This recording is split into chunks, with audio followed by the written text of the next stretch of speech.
Hello, everyone. This is Fadi, and I am so excited today for this special episode that is related to a most recent series that I did with Dr. J. Smith about corrections that were done to early Quranic manuscripts. The series was actually based on this particular book that was newly released at that time, and the book here in my hand, which reads the title, Corrections in Early Quran Manuscripts, and the author of this book is Dr. Daniel Allen Brubaker. Now, we gave a brief background at that time concerning the author and the nature of the book itself, and then we did 9 videos to unpack the material that is found in there. Well, today, I'm excited to tell you that Dr. Brubaker himself is joining us online via Zoom, and we are so excited to have him with us. And hopefully, in the time that we have, he will also add more to the material that was shared with you. And joining us as well here in the studio in person is Dr. J. Smith as well. Dr. Brubaker, thank you so much for taking the time to be with us, and we're so excited to have you. Thank you. Thanks for the invitation, guys. Absolutely. Well, Jay? Dr. Brubaker, we have not only have we highlighted this book in our series back in 2018, and I would encourage anybody to go on Sira International, to go on Pfander Films, to just look at the episodes that Fadi and I, where we unpacked it, gave examples of it, and really tried to underline the impact of what this was saying. We went further than Dr. Brubaker would have gone, as we love to do anyhow, and we actually came to conclusions on it. But back in May 26 of this year, 2019, so a number of months ago, I went to London, and on my way through London, I stopped off at Hyde Park where I met Hatun Tosh. And Hatun Tosh and I got up on the ladder, and I think I'm corrected, Dan, we actually introduced this book from the ladder 2 hours before it was published. That was how down to the wire we had to get it out so that everybody would go and buy it. And at that time, we had Mansour Ahmad, who is one of the authorities for the Islamic Awareness website, who was in the crowd, was told about it. There were others who were in the crowd. There were quite a few Muslims waiting. They didn't know we were going to do this. And he had to get on the ladder to confront us. And he struggled, and we'll get into that a little later. He struggled with it because he had never really come across this. And I remember asking him, why is it you hadn't come across this? Why is it none of you Muslims have actually looked at these corrections or variants? Why is there nothing published? And why is it it's taken an American who did his doctoral thesis on this? Why did it take him to do something that's been around for 1,400 years, as you claim, and you haven't done it? So what I want to do is I want to ask you, Dan, if you could kind of give us a brief background into why you even went into this area. What was it that really motivated you? What was it that you saw that piqued your interest or your appetite? And where is it that this all came from? But what is it you are now finding? If you could kind of give us the backstory behind this book. And as I understand, this is not the last book. You'll be doing many more. Am I correct on these variants? Yeah, this is just a very small and basic introduction to the stuff that I've done, and hopefully it's the first of many. The big book, actually a big series of books, is in progress of being prepared for publication at a more academic level. And there are a series of different projects that I have going on this in this area and related areas. So yeah, it's just a start. And you mentioned a number of different things, which I follow sometimes, and I don't follow entirely, but I do know that there's discussion out there around these things. As to what got me interested, it's probably the combination of factors. As I was doing my doctoral work in the general area of Islam, early history of Islam, of course I became aware of the sense about the Quran's transmission. Much of the history of the Quran transmission that is traditionally accepted is rooted in the oral nature of the transmission, the sense that it was perfectly orally transmitted. Of course, we know there were manuscripts, but the sense was that those were also those would also reflect the perfect nature of the transmission orally, if indeed that was a true account. And so what got me really interested, and just backing it up a little bit further, is I had been interested for a long time in biblical textual criticism, archaeology, biblical manuscripts, and so forth. And so I had this awareness of that whole rich, now a couple hundred years rich history of biblical textual criticism. And at one point in my doctoral work, I was shown by Dr. Keith Small a couple of pictures of corrections, significant corrections in early Quran manuscripts, and I was just pretty, what would I say, surprised by having seen those. And I thought, I didn't know the extent of the phenomenon, if there were a lot of corrections like this in manuscripts, but I found it very interesting, and I thought this is worth asking some more questions of. So in very brief, there's a lot more to it than that, but in brief, that was what captured my interest, and I started looking into it and started looking at manuscripts first in photographs that I was able to get hold of. And that in itself was not an easy thing to do. But then I started, as my doctoral project progressed, I started making trips. I made 2 overseas research trips before defending my doctoral dissertation. One major trip in, I believe it was 2011. And I started going and visiting these manuscripts in person and documenting what I saw in corrections inside them, taking photographs when I was permitted to do so. And I really went all over the world seeking these. And by now I've actually been, maybe that's material for a subsequent question, but can I stop you right there, Dan? Yeah. Dan, back up just a bit. You took trips around the world. So you went to museums, you went to libraries.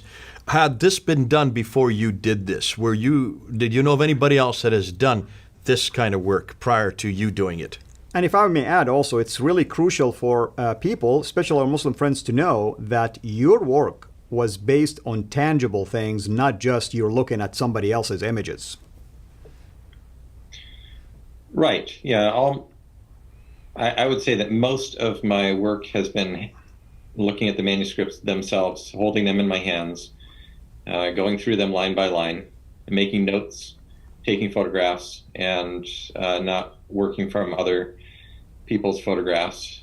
Indeed, many of the pictures, I just offhand, I would say that at least half the pictures in the book, but I haven't just counted them and just guessing, are photographs that I took myself in front of the manuscripts. And but that to say, there's nothing necessarily wrong with looking at photographs of others. The photographs of manuscripts that exist from some of the libraries, National Library of France, British Library, Cambridge, and elsewhere, are in some cases very high quality.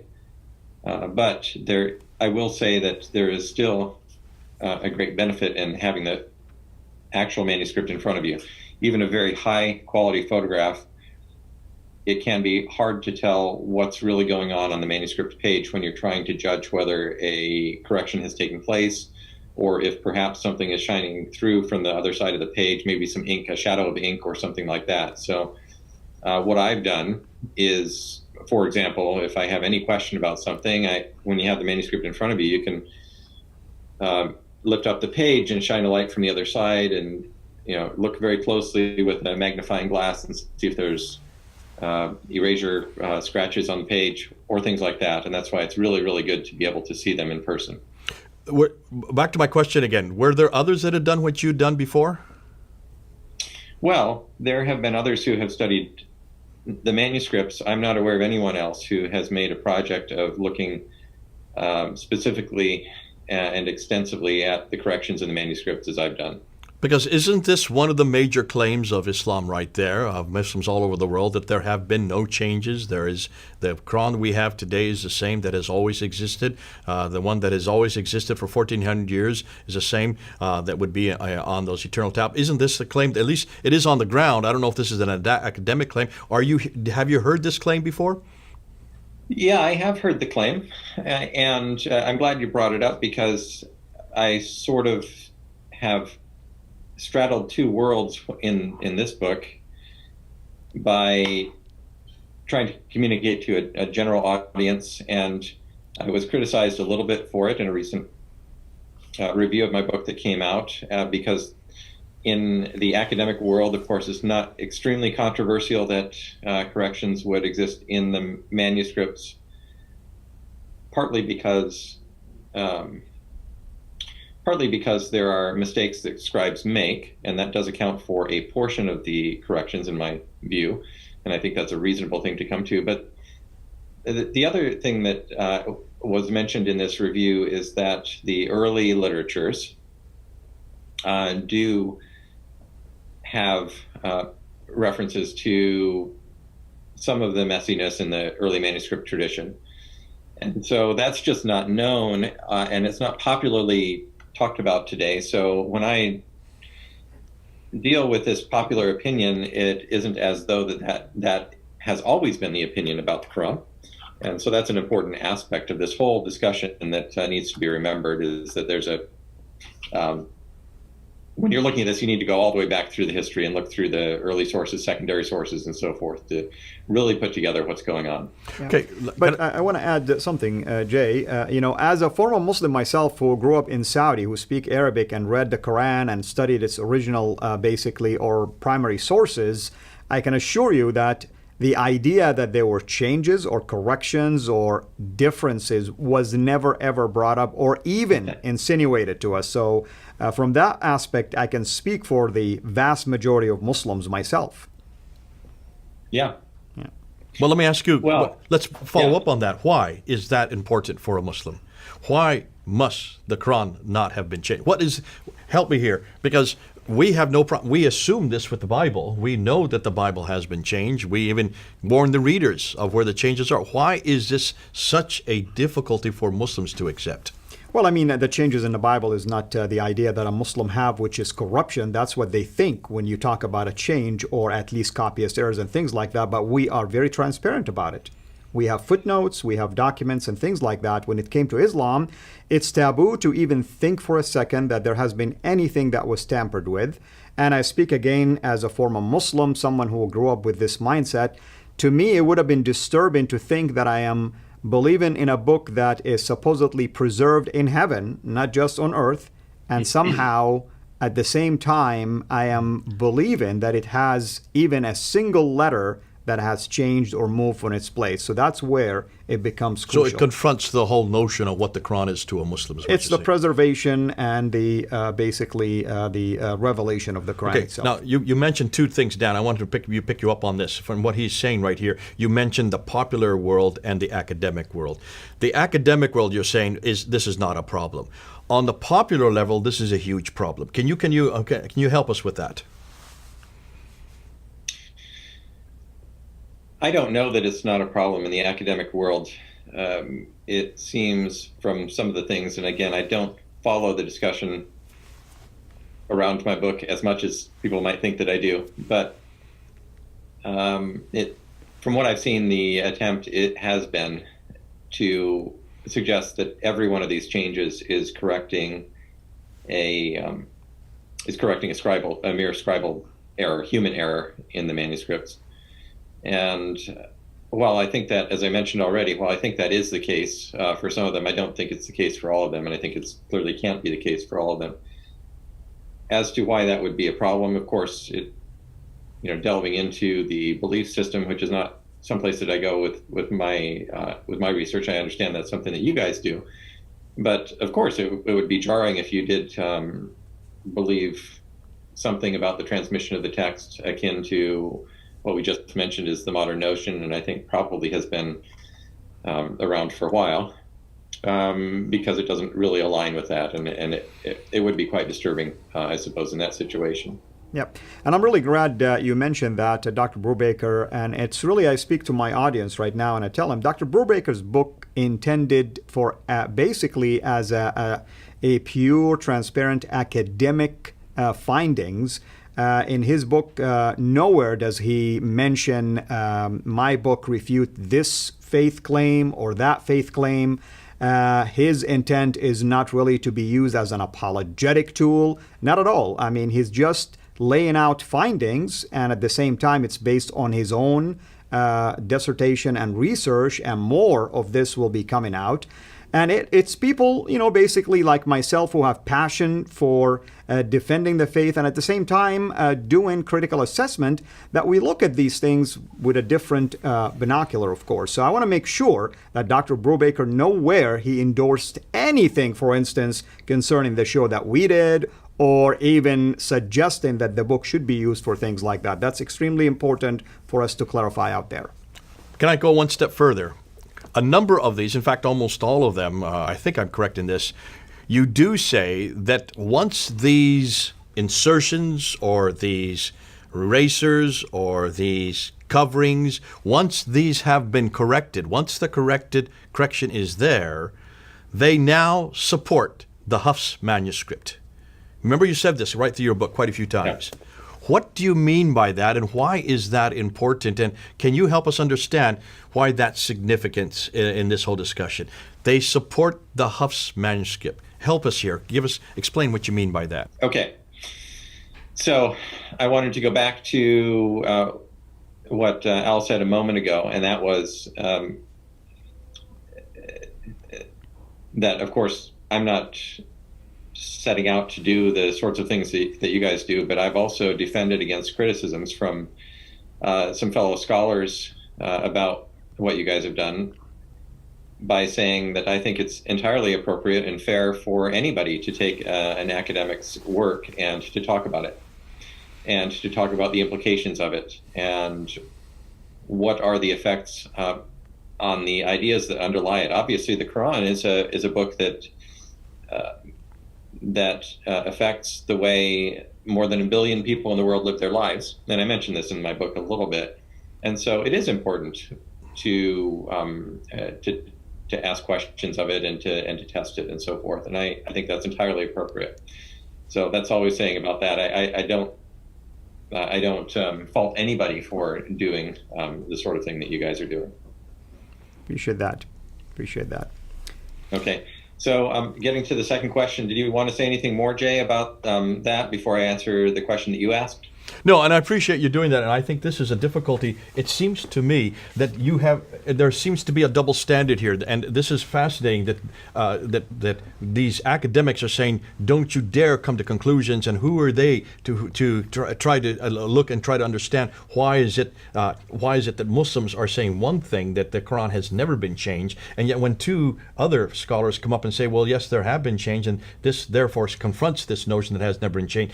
If you were to say the same thing about the Bible, and I would suggest there have been lots of criticisms of the Bible, I don't hear anybody saying that we should not ask these questions of the Bible. And this has been asked for almost since the 1800s about the Bible. And I don't know anybody that would suggest that you should not take that to its logical conclusion and look at the ramifications of historical criticism and a very good redacted source criticism on the Bible. So there seems to be a double standard here. They get upset if we take these conclusions to its logical conclusion looking at the Quran, but they don't get upset when we do the same thing on the Bible.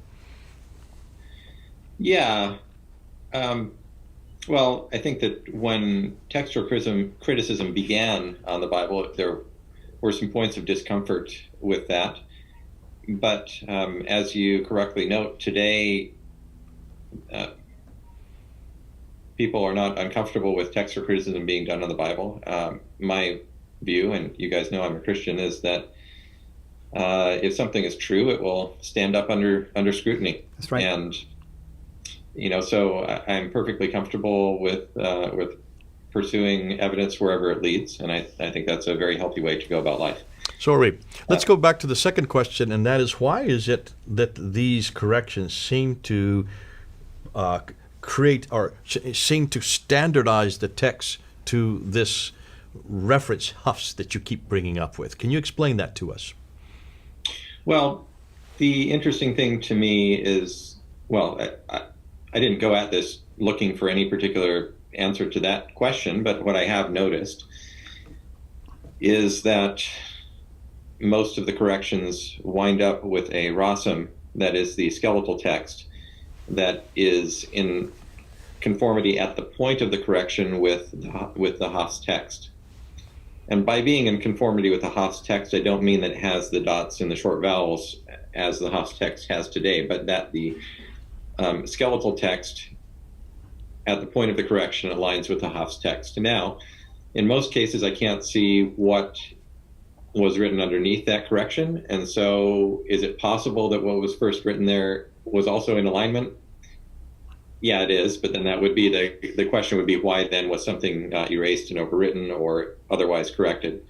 And so the interesting thing to me is that, well, what does that tell me? Aside from the instances where there was just human error and it was corrected, and dealing with the other situations where I don't think it was human error, it seems to indicate a picture in which there was a certain degree of flexibility. I don't think it was great, but there was a certain degree of flexibility perceived in the mind of the scribe, whether they were copying from an earlier example or they were copying from their oral memory, or whatever the case may be.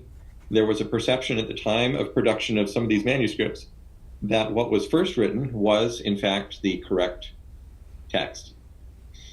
And so what it looks like is that at some point in time, after the production of these manuscripts, they were made to conform more closely with, not entirely conform, because there still remain places in these manuscripts that are not quite in conformity with the Hafs text, but made to conform more closely with the Hafs text.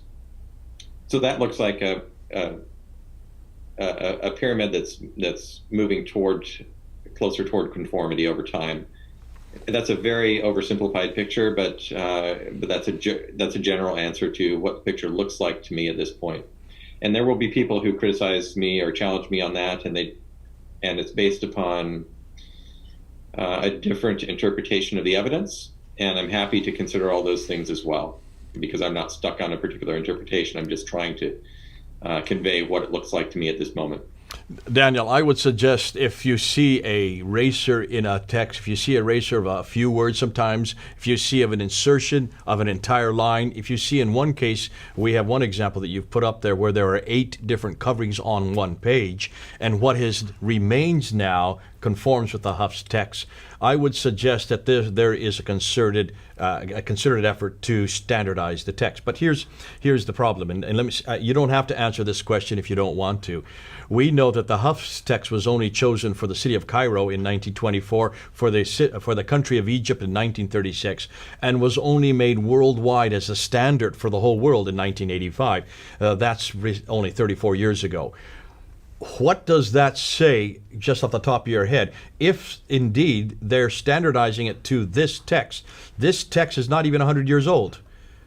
How could they then even standardize it in manuscripts that are disparate in many different countries, which would not have come under this rubric, would not even have been seen as the official text until 34 years ago?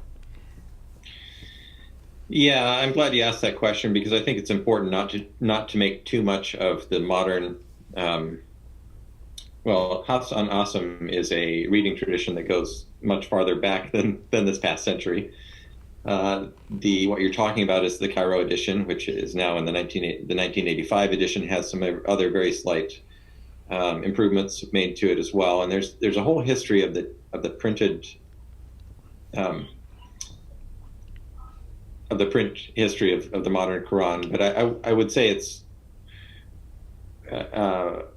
too much to say that the fact that these conform to that version indicates a much more modern process toward conformity. That's not what I'm saying, but rather I had to choose something as a standard or as a point of comparison that was just going to be a uniform, universal point of comparison in my work. And so I chose the modern standard, which is Hafs on Asim, the Cairo printing, the Cairo edition. And it doesn't mean that I think that these corrections are pointing toward some future 1,000 years future edition, but just that they tend to go toward that skeletal text. The other thing that I'll say about that is we don't have a big enough data set, so we don't have as you know, we have thousands of instances of correction, but as far as portion of the entire Quranic text that has been corrected, it's not anywhere near the entire text of the Quran that has corrections in it. These corrections are sort of concentrated in different areas and so forth. Yeah. Okay. And it's really interesting, Dr. Brubaker. I mean, any way you look at it, and I definitely, I'm not putting words in your mouth, and I agree with you that one would say, you're not pointing to a change that took place recently to conform it to something that was just canonized. It could have been that they're trying to match the Hafs reading from the beginning. But the interesting thing is the Hafs reading didn't gain also popularity until later, many centuries later. And there are many traditions of Hafs, of course. This is one of at least 5 that we know of. We have 7 in London. And 7 there you go. Hafs readings. But even attributed to him, put it that way, attributed to Hafs. That's right. And I'm thinking, I'm playing the devil's advocate right now, even if early on the scribes were trying to conform to a specific reading, that tells me that they're discounting the Warsh and any other readings as well. So technically speaking, that in and of itself could be problematic. Again, this is something for me to unpack, of course. Yeah. Many of the things that we consider to be the Hafs reading are represented in the short vowels and in some few cases with maybe the diacritics, but so it's not going to show up in these manuscripts. Can I back up? Can I just back you up on this, Dan, real quickly? The Hafs reading, this man that died in 796, that's his date that he died. So that's late 8th century. The only difference between him and, say, Al-Duri and Al-Huzayni, all these other readings, Warsh included, is really only dottings and vowelization. Am I correct? Primarily, yeah. Al, do you know differently on me than that? Because I, for the most part, that is true, and I don't know if there are exceptions to that. I do know the people who would know that answers to that question. Yeah, I mean, it's primarily the way to pronounce more so than the rasm itself.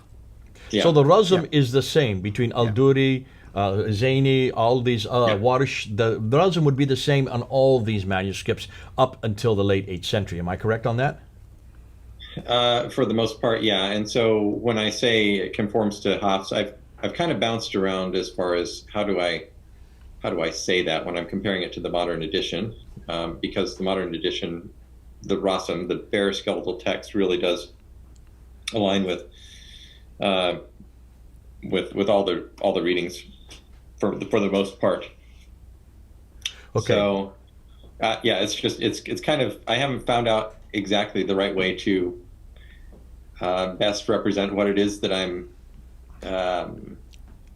talking about here, and every term that I use has some way that you can criticize it. If you say the 1924 edition, then people will criticize for using a modern edition as a standard, and so forth. So okay, let's back up. Why don't we say this then, Dan? Would you say, and of course the manuscripts that you're looking at, the manuscripts where you've done all your work, are really the earliest manuscripts, are they not? So we're talking about 8th, 9th, and 10th century manuscripts.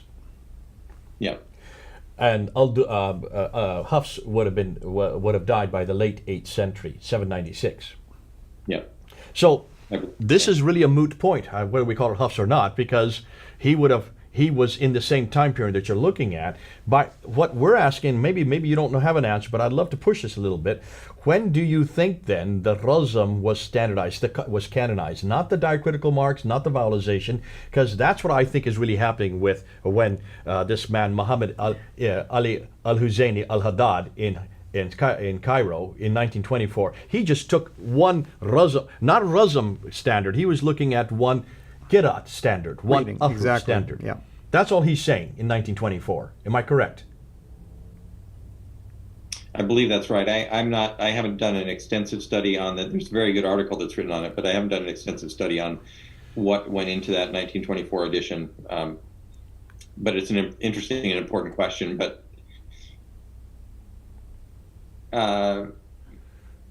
yeah, so going to your question about when everything was all set in place and standardized, I'm not actually prepared to answer that question at the moment. I am organizing the corrections according to the time period, according to the script style now, and I think that what what I've done is really to try to gather as much data as I can, and so that patterns can start to emerge, and patterns are starting to emerge. But there's a lot of analysis yet to be done on those. Okay, Dan. Now you're getting piquing my interest, because now really I think you're going to be doing something that nobody has done before in another area, and that is, let's ask when the first skeletal text, the first razm, is complete. Do you think you'll ever come to? Well, you can't say that now because we just don't have a complete manuscript of the razm yet. When do you think this will be, or this will happen? Because as you're going through all these variants, and these are skeletal variants, these are razm variants, these are consonantal variants, you're going to come sooner or later to a manuscript that has the same razm that we are using today. I hope you're going to find that at some point. Right. Yeah, that's a good question. That's a natural question. I will say that one of the other editions that I'm preparing at the moment, and that I presented a paper on in November in San Diego, is I found a manuscript that is probably first half of the 8th century that has been corrected in many places. It's actually featured in this book, but it's corrected in many places, but is remains variant, significantly variant in many other places. So I'm preparing an edition of that entire fragment, which is part of a larger manuscript. But it's very interesting because you here have something that's not a palimpsest, it's not a 7th century manuscript, and yet it is significantly variant. It's very interesting. Off the top of your head, and maybe this is something where we can now segue into what you are doing and then what you plan to do. Off the top of your head, before you get into well, actually, we do want to go ask you where you're heading to and what you think you will find, or what you're going to do for the future. Can you kind of help us there? Give us where you're going to be heading so we can follow with you, but also what you think you're going to find at the very end. What is the holy grail that you would like to finally be able to share with the world? That's a big open question. I want you to be prophetic, because then we're gonna remind you of this 20 years from now. We're gonna say, this is what you said in 2019. Let's see if you've made it in 2039. Remember, Right. we like to critique people, so that's what we do. You like to what? We like to critique people, so that's what we like to do for. Well, we like to critique ideas, but ideas come from people, so we're not criticizing you. And this is not critical. I would really like to know where you're going, because I'm excited by your work. You're the first to have done this. You're way ahead of everybody else. So we'd like to see where you think you're going to go in the next 20 years. Yeah, well, there are many, many more. I've looked at a lot of manuscripts, but there are many more. Many of which I know about that I've not yet been able to visit, and others that I know where there are manuscripts, but I'm not exactly sure. It's been really a process of discovery even where these manuscripts are located. So I have a lot more to look at, and other people I'm sure will start traveling and looking at these as well. I'm coming near to one major milestone, which is compiling these things together into a printed edition, but that will grow, I think, through multiple editions as I gather more material and put that in there, and then people can begin to work with this and take note of patterns and use it in their own research, substantiate or knock down their own theories and hypotheses and so forth. Where is this going to go as far as what conclusion will it come to? Well, I wouldn't be a very good scholar if I can imagine, but I'm not going to preset a conclusion to this. But I think in a very general sense, we're going to come to a picture that's a little bit more granular than the standard, than what's been commonly accepted. And that wouldn't be at all surprising. Of course, the past is complex, and we're going to be able to discern more of these complexities as people look more carefully at these objects. Well, I think you're already coming to that conclusion. From this book that you have here, it seems like this is the first step towards that. And listen, we want to encourage you both, Al-Fadi and I. You've been a great brother. You've been a great friend. You've been a great scholar. We've admired you. We've known you for a number of years. We like to see where you're going. You're a very humble man. You don't like to preach your own, blow your own trumpet. So we're going to blow your trumpet for you, because I think you need to have more people supporting you. I think you need to have many more people reading this book. And those of you who are watching, go and buy it. It's on Amazon.com. Am I correct? It is, and thank you for reminding me. But the price has gone down today. $23 now. No, it's actually at $12.50 through the end of the year. So are you That's serious? wonderful. Go get it. This is the time to get it. Yeah. It's 1/3 the price till the end of the year. That means they have till December 31st to get it at that price. At the moment, yeah. And so I think that I just wanted to get that out to more people, and especially at this time of the year, it's a nice time if anybody was waiting to get it. I know the price has been steep. I apologize for that. But yeah. You didn't have any control over that, though, did you? Sorry? You don't have control over the price, do you? I do, but there are also costs involved with it. So the color edition, unfortunately, is quite a bit more expensive to produce. So that remains at the other price. Okay. So. That's wonderful. That's wonderful. Listen, this has been fun talking with you. This has been excellent having you on board. We love to just pick your mind. You've got such a bright mind. You're able to do so much more than I can do. Al-Fadi is coming up to your level because he is doing similar type of area. You guys, Al-Fadi and you are unique in the world. I'm just glad we have men like you who are dedicated to unpacking difficult material. This is, you're the first to do it. Keith Small was your precursor to you, got you interested in it. We know Keith Small, we miss him. He's been a great man aboard with us.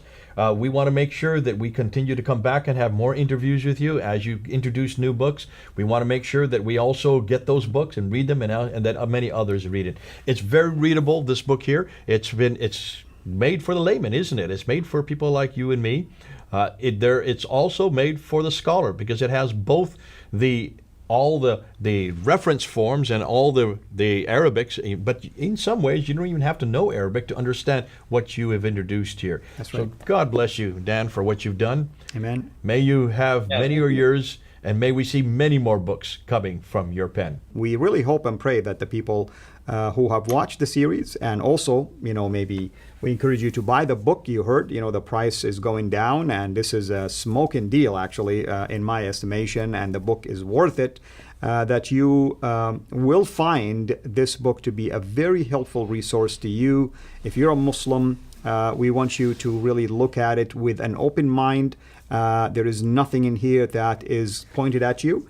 It's mainly laying out facts. And if you are someone who is working with Muslims, we hope that this is one of those great tools that you can benefit from. And hopefully even our video series would help you unpack the book if you don't have the time, let's say, to read it, even though it's a very simple read. Actually, I read the whole thing one time when I was flying, so that tells you how easy it was just to go through it. Obviously, there's a lot of stuff in there, but you can definitely go through it. So thank you again. Join us next time as we continue our discussion in relationship to early Quranic manuscripts, and I can assure you that the work of Dr. Brubaker will be, a cornerstone to those kind of discussions. Lord bless you, and until we meet again, have a blessed day. Hi, everyone. Want to say a big thank you again to Al and Jay for inviting me to come on here. It's been wonderful to have people so interested in the work that I do as a scholar. It's a wonderful situation to have people care about the subject of your research. And unfortunately, it's not a situation that every scholar gets to enjoy. So I do enjoy it. I do enjoy your interest. Want to let you know that my ongoing work now is partly made possible by financial participation from other people who care about what it is that I do. And if you would like to become part of this work and support me in my ongoing travel, research, and publication, there's now a way for you to do that. You can go to danielbrubaker.com, and there you'll find a link that will allow you to set up a one-time or recurring donation. And your gifts, thanks to the partnership of some other folks, are 100% tax deductible. So thank you for considering that. And by the way, DanielBrubaker.com is also now going to become the hub for my blog posts, my sort of outlet of information about what it is that I do, listing of my publications. From time to time, new material will go up there. So if you're interested in this work, you can sign up there to be notified when new material comes up, or you can check back from time to time and see what's new. So thanks so much for that. That's the financial appeal, and I'm so grateful if you would consider that. There's one other sort of category of things I wanted to mention to you now, if you have a moment, and that is that I've noticed over the years as I've done this work that it's really excited. It really it is exciting work, and it's easy for people to get excited about what it is that I research. And in their zeal, sometimes people will repost the material without thinking to give a direct credit to the one who made it and the one who discovered it. So I do take it as a compliment, and it's an honor, but do want to mention that what I've done has been done with a great deal of effort and time and care, attention to detail and quality control and so forth. And so it is helpful to me as you go about your discussion of my work to remember a couple of things. Number one, if you do share my work, please give me credit for it by name, just basic request. Number two, you should be aware that many of the photographs that I've published, I had to get copyright permission from the copyright owners to do that, and other photographs that I published are my own copyright because they're my photographs. In every case, you should take care to get permission if you are going to republish something from the copyright owners. And then number three, if you do happen to come across material online or elsewhere that you think is mine but that doesn't have credit to me, if you would be so kind as to help me out by leaving a comment at DanielBrubaker.com. It's not because I want to be hard on anybody or anything like that. It's just helpful to me to be able to contact those folks because I don't always really pay that much attention to things, but it's helpful to me to have sort of a heads up so I can contact them and let them know how to appropriately credit me. Or if it's one of my colleagues, I can let them know how to credit my colleague as well. So that's about it. We're about 5 years post doctorate for me. It's an exciting time. I know it took a long time for me to get my first little book out, but there is more coming. So it's going to be an exciting time the next couple of years. And thank you for your interest. I hope it'll be an interesting time for you. And I do look forward to publishing more and getting more into your hands for those of you who are interested. Thank you again to Al and Jay for inviting me on, and wish you all the best, and thanks again. Talk to you soon. Bye.